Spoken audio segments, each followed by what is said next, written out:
안녕하세요. 림쌤의 10분 역사에 오신 걸 환영합니다. 저는 여러분의 역사학습 가이드 림쌤입니다. 오늘은 고등한국사 3단원 근대국가 수립의 노력으로 돌아왔습니다.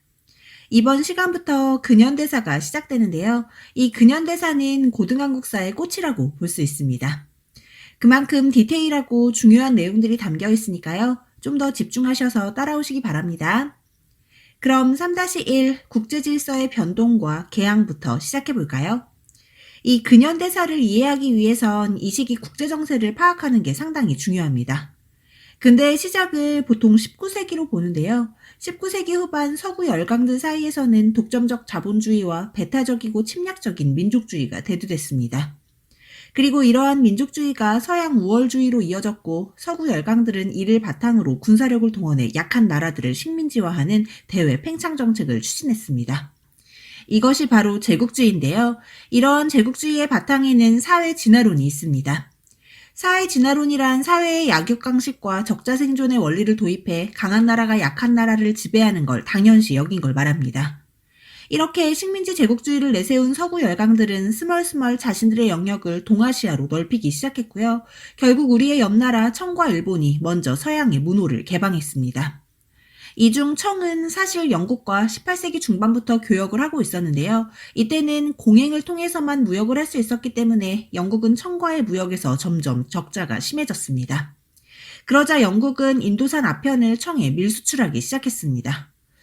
여러분 이건 정말 안 되는 거예요. 아편은 마약이잖아요. 근데 국가 간 거래에서 마약을 사용한다는 건 정말 비도덕적인 행위인 겁니다. 하지만 결국 청에 아편이 유입됐고 청의 은이 영국으로 빠져나가기 시작하자 청 정부는 아편을 몰수해 폐기했고요. 영국은 이를 구실삼아 청에 쳐들어왔습니다. 이것이 바로 1차 아편 전쟁인데요. 산업혁명 이후 발달된 무기로 무장한 영국을 청이 이길 순 없었겠죠. 결국 청의 패배로 난징 조약이 체결됐고요. 이때 청은 영국에 막대한 배상금을 지불하고 상하이 등 5개의 항구를 열었으며 공행을 폐지하고 홍콩을 영국에 할양해줬습니다. 하지만 그 이후에도 영국의 무역 적자가 지속되자 영국은 또 한 번 프랑스와 함께 2차 아편 전쟁을 일으켰고 이 전쟁에서 역시 패배한 청은 텐진 조약과 베이징 조약을 맺어 항구를 추가로 개항하고 외국 공사의 베이징 주재를 허용했습니다. 한편 일본의 경우 미국에 의해 문이 열렸는데요. 미국의 페리 제독이 일본 앞바다에서 무력 시위를 벌이자 일본은 싸워보지도 않고 미일 화친 조약을 체결했습니다. 이때 일본은 2개의 항구를 열고 미국의 최애국 대우를 인정해줬고요. 이후 미일 수호 통상 조약을 통해 영사 재판권까지 인정했습니다. 이렇게 청과 일본 모두 무력에 의해 개항됐을 때 조선은 어떤 상황이었을까요? 조선 역시 심심찮게 서양 선박인 이양선이 조선 앞바다에 나타나 통상을 요구하고 있었고요. 국내 정치는 세도 정치로 인해 나라가 썩을 대로 썩어 있었습니다. 이러한 때 고종이 어린 나이에 왕위에 올랐고 그의 아버지인 흥선대원군이 개혁 정치를 통해 나름 혼란한 나라를 안정시키기 위해 노력했습니다. 하지만 흥선대원군은 당시 수교를 요구하는 서구 열강들에 대해서는 철저한 통상수교 거부 정책을 실시했습니다. 이때 일어난 사건들은 순서가 중요하니까요. 하나하나 순서대로 살펴볼게요. 먼저 병인박해입니다. 병인박해는 1866년 흥선대원군이 많은 천주교도들을 탄압하고 프랑스 선교사를 처형한 사건입니다. 사실 흥선대원군은 처음엔 천주교도들을 크게 싫어하진 않았어요. 그런데 이 당시 러시아를 견제하기 위해 시도한 프랑스와의 교섭이 흥선대원군의 뜻대로 이뤄지지 않았고 오히려 천주교 세력과의 접촉이 알려지며 자신의 정치적 입지가 곤란해지자 돌연 수많은 천주교 신자들과 프랑스 선교사들을 처형했습니다. 이것이 바로 병인년에 일어난 병인박해인데요. 이렇게 프랑스 선교사를 처형했으니 프랑스가 가만히 있지 않겠죠? 한편 같은 해 평양에서는 미국 상선인 제너럴 셔머노가 통상을 요구해왔고 조선이 이를 거부하자 제너럴 셔머노의 선원들이 민가를 덮치고 행패를 부렸습니다. 이에 평안도 관찰사였던 박규수와 평양 관민들이 제너럴 셔머노를 불태우고 침몰시켰는데요. 이를 제너럴 셔머노 사건이라고 부릅니다. 그리고 또 같은 해 9월 앞서 말씀드린 병인박해를 구실로 프랑스의 로즈 제독이 이끄는 함대가 강화도를 침략하는 병인양요가 일어났습니다. 중요합니다. 이때 갑고진에 상륙한 프랑스군이 강화부를 점령하고 약탈하자 문수산성의 한성근과 정족산성의 양원수가 목숨을 걸고 프랑스군을 막아냈습니다. 이에 결국 프랑스군은 퇴각을 결정했는데요. 이때 우리의 외교장각 도서와 의계 등 문화재를 약탈해 갔습니다. 중요합니다. 한편 프랑스의 침략에 흥선대원군은 통상수교 거부 정책을 더욱 강화했고요. 이로 인해 조선과의 수교가 더욱 어려워지자 독일인 오페르트는 충남 덕산에 있는 남연군 묘의 도구를 시도했습니다. 여러분, 이 남연군이 바로 흥선대원군의 아버지입니다. 대원군 입장에서는 정말 용납할 수 없는 일이었겠죠. 이에 서양인에 대한 조선인의 반감은 더욱 확산됐는데요. 거기에 또 앞서 발생했던 제너럴 셔먼호 사건을 구실로 1871년 미국이 강화도를 침략하는 신미양요가 일어났습니다. 중요합니다. 이때 미국의 로저스 제독이 이끄는 함대에 강화도의 초지진과 덕진진이 함락됐고요. 광성보 역시 공격을 받았습니다. 그리고 광성보에서 어제연이 목숨을 걸고 항전을 이어갔지만 결국 패배했고요. 그럼에도 불구하고 끝내 굴복하지 않는 조선에 결국 미국은 퇴각을 결정했습니다. 하지만 미국 역시 그대로 돌아가긴 아쉬웠는지 어제연의 수자기를 약탈해갔습니다. 정말 이 시기 서양 열강들의 수교 요구가 너무나 비신사적이죠. 결국 흥선대원군은 통상수교 절대 거부를 외치며 전국에 척화비를 세웠고요. 이러한 척화비에는 서양 오랑캐와 화친하지 말고 맞서 싸우라는 내용이 담겨 있습니다. 이렇게 조선의 문을 꽁꽁 걸어잠근 흥선대원군의 통상수교 거부 정책은 서양 세력의 침략을 일시적으로 저지했지만 국제정세에 제대로 대응하지 못해 조선의 근대화를 늦췄다는 비판을 받기도 합니다. 하지만 이러한 흥선대원군의 통상수교 거부 정책은 점점 힘을 잃었고요.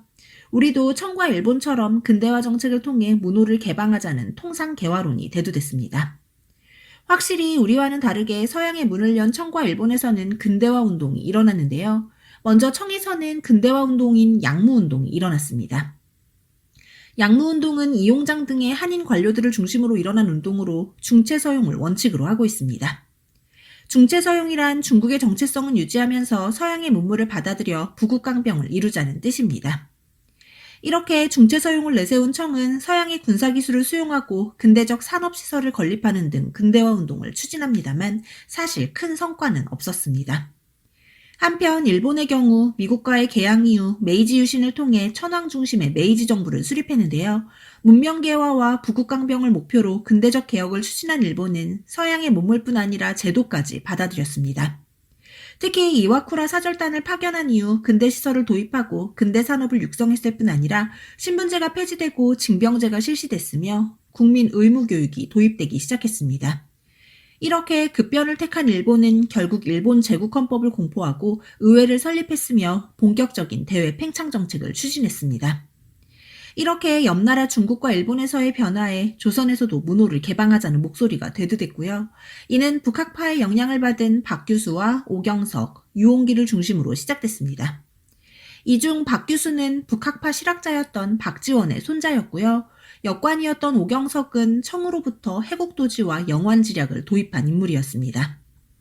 그리고 이들의 통상개화로는 이후 김옥균과 박영묘, 김윤식 등에게 영향을 미쳐 개화파가 형성됐습니다.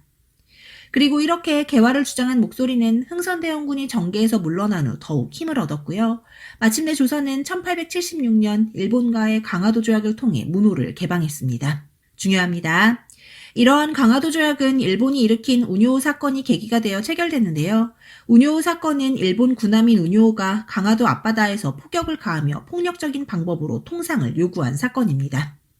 그리고 이때 조선 정부는 박규수 등 개화론자들의 의견을 수렴해 강화도 조약을 맺었습니다. 이 강화도 조약의 정식 명칭은 조일수호조규인데요. 이 또한 같이 잘 기억해 두셔야 됩니다. 이 조일수호조규의 내용을 잠깐 살펴보자면 먼저 일본은 조선이 자주국임을 명시해 조선에서의 청의 영향력을 부정했고요. 부산과 원산, 인천, 3개의 항구를 열게 했습니다. 또한 해안 측량권을 통해 일본이 마음대로 조선의 바다를 측량할 수 있게 했고요. 영사재판권을 통해 일본인이 조선항에서 지은 죄를 일본 관원이 재판하게 허용해줬습니다. 이는 누가 봐도 명백한 불평등 조약입니다. 하지만 한편에서는 이러한 강화도 조약이 중국과의 조공 책봉 관계에 국한됐던 동아시아 외교에서 벗어나 국제법인 만국공법에 따른 국가 간 대등한 관계를 지향했다고 평가하기도 합니다만 이는 어디까지나 불평등 조약을 합리화하는 근거일 뿐입니다. 뿐만 아니라 강화도 조약의 부속 조약인 조일수호 조규 부록에서는 개항장에서의 일본 화폐 사용을 허용했으며 개항장 내 일본인 거류지를 설정해 일본인의 통행 거리를 지정했습니다. 거기에 조일 무역 규칙에서는 양국의 무제한 유출과 무관세를 허용했는데요. 이러한 무관세 조약으로 일본 상품이 조선에 무분별하게 들어와 조선의 상공업이 위축됐고요. 무제한 곡물 유출로 인해 국내의 곡물 가격이 폭등하는 등 많은 문제가 발생했습니다. 한편 강화도 조약으로 문을 연 조선은 이후 서구 열강과도 수교를 맺었는데요. 가장 먼저 수교를 맺은 나라는 바로 미국입니다. 중요합니다. 조선이 미국과 맺은 조미수호 통상조약은 2차 수신사로 일본에 다녀온 김홍집이 들여온 황준원의 조선책략이라는 책과 관계가 있습니다. 이 조선책략에는 조선이 러시아를 견제하기 위해 중국과 일본, 미국과 이어져야 한다고 명시되어 있고요. 이를 계기로 조선은 미국과 수교를 맺었습니다. 이러한 조미수호 통상조약의 첫 번째 항목은 바로 거중조정인데요. 이는 양국 중 한쪽이 침략을 당하거나 불공평한 대우를 받으면 서로 도와 분쟁을 원만히 해결하겠다는 내용이었습니다. 하지만 이러한 거중조정은 사실 허울뿐이었습니다. 그래도 이때는 강화도 조약과는 다르게 관세는 설정됐는데요. 하지만 역시나 영사재판권이 인정되고 최애국 대우까지 포함된 불평등 조약이었습니다. 최애국 대우라는 건 최고의 혜택을 주는 국가라는 뜻으로 예를 들어 조선이 다른 나라와 어떤 조약을 맺었는데 미국보다 더 우대하는 조건이 들어있다면 자동적으로 미국도 그 혜택을 누릴 수 있게 한 조항입니다. 참 미국 입장에서는 편리한 조항이었겠죠? 이렇게 조선은 미국을 시작으로 영국과 독일, 러시아, 프랑스의 순서로 서구 열강들과 불평등 조약을 체결했고요. 이는 서구 열강들의 이권 침탈의 계기가 됐습니다. 참 생각하면 속이 쓰린데요. 이러한 상황에서 과연 조선은 근대국가 수립을 위해 어떤 노력을 했을지 그 뒷이야기는 다음 시간에 계속 이어가도록 하겠습니다. 오늘은 근현대사의 시작, 국제질서의 변동과 개항에 대해 살펴봤는데요. 오늘 내용도 반드시 복습하셔야 됩니다. 그럼 오늘도 정말 고생 많으셨고요. 구독과 좋아요는 언제나 감사드립니다. 그럼 안녕, 뿅!